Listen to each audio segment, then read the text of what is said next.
അസ്സലാമു അലൈക്കും. ഇതര ജീവികളിൽ നിന്ന് വ്യത്യസ്തമായിട്ട് മനുഷ്യന് അള്ളാഹു നൽകിയ അനുഗ്രഹമാണ് ബുദ്ധി എന്നുള്ളത്. സന്മാർഗത്തെയും ദുർമാർഗത്തെയും വേർതിരിക്കുന്നത് ബുദ്ധി തന്നെയാണ്. ബുദ്ധിയെ നശിപ്പിക്കുന്ന ധാരാളം ഘടകങ്ങളുണ്ട്. അതിൽപ്പെട്ട ഒന്നാണ് ലഹരി വസ്തുക്കൾ എന്നുള്ളത്. ലഹരി വസ്തുക്കളുടെ ഉപയോഗം മൂലം ബുദ്ധിയെയും ആരോഗ്യത്തെയും നശിപ്പിക്കുന്നു, സമ്പത്തിനെയും മാന്യതയെയും പാഴാക്കുകയും ചെയ്യുന്നു.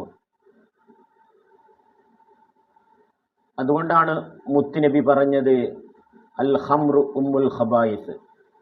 കള്ള് അതല്ലെങ്കിൽ മദ്യം എന്നുള്ളത് തിന്മകളുടെ മാതാവാണ്.